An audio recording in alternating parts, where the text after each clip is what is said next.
আসসালামু আলাইকুম প্রিয় দর্শক ও সম্মানিত গ্রাহক যারা আমাদের ভিডিও দেখেন এবং চিন্তা করেন নিজের বাড়িতে 3D ইপক্সি ফ্লোরিং এর কাজগুলো করাবেন তাদের জন্য কিছু জরুরি তথ্য। যাদের বাড়ি একেবারেই নতুন নতুন বাড়িতে ইপক্সি ফ্লোর করা যায় কিনা অনেকে এই প্রশ্নটা করেন যে ভাই আমার বাড়িটা সবেমাত্র ঢালাই দিয়েছি এখন কি করতে হবে। তো যারা এই ধরনের ইপক্সি ফ্লোরিং এর কাজগুলো করাতে চান তাদের জন্য একদম পরিষ্কার করে বলছি, আসলে এই কাজটা একটু আপনার পরিষ্কার কাজ। ধুলা ময়লা ডাস্ট থাকলে এই কাজটা করা যায় না। আপনি আপনার ফ্লোর ঢালাই করার পরে এটাকে আপনার প্লাস্টার করে নেট ফিনিশিং যেটাকে বলে 100% ওয়াটার লেভেল নেট ফিনিশিং করতে হবে। এবং বাড়ির মধ্যে যত ধরনের কাজ থাকে যেমন দরজা জানলা গ্রিল ইলেকট্রিক প্লাম্বিং পেইন্টিং যত ধরনের কাজ থাকে সমস্ত কাজ শেষ করেই তারপরে এই ইপক্সি ফ্লোর গুলো করা যাবে।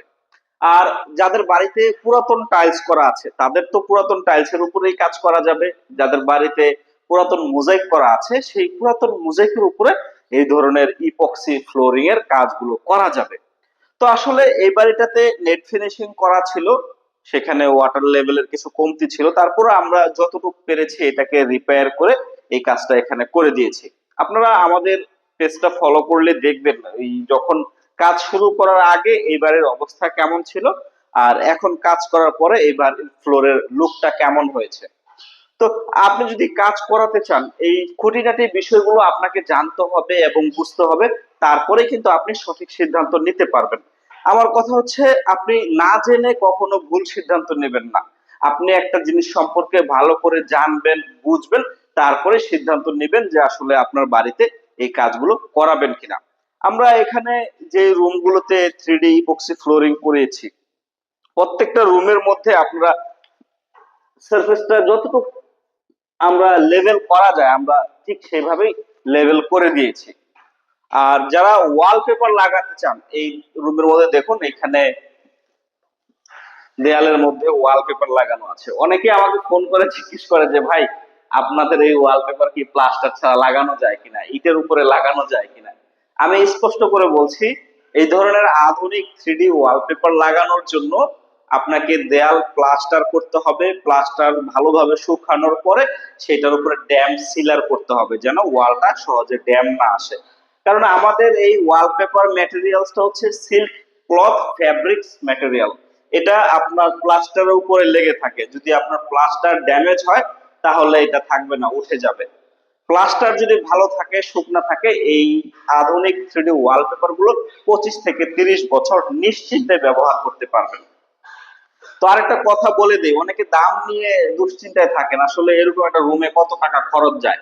এরকম একটা রুমে 1 থেকে 1.5 লক্ষ টাকার মতো বাজেট লাগবে, চারপাশের দেয়াল এবং নিচের ফ্লোর। আসলে যারা শৌখিন মানুষ তাদের কাছে আসলে 1-1.5 লাখ টাকা কিছু না। যে 1 কোটি টাকা 1.5 কোটি টাকা খরচ করে একটা বাড়ি করতে পারে তার কাছে 1-1.5 লাখ টাকা আসলে কিছু না।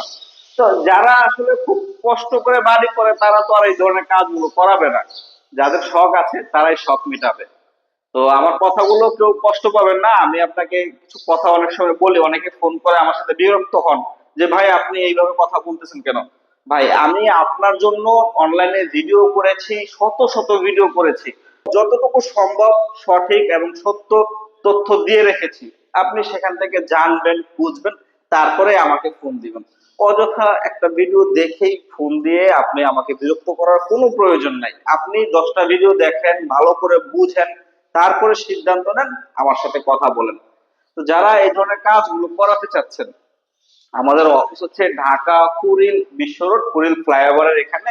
সরাসরি আমাদের অফিসে এসে বাস্তবে এই 3D ফ্লোর এবং ওয়ালপেপার গুলো দেখে সিদ্ধান্ত নিতে পারেন যে আপনার বাড়িতে এই কাজগুলো করাবেন কিনা। তো যারা কাজ করাতে চান তারা বুঝে শুনেই আমাদের সাথে যোগাযোগ করবেন, না বুঝে আসলে আমাদেরকে ফোন দিবেন না, এটুকু আপনার কাছে হাত জোর করে রিকোয়েস্ট।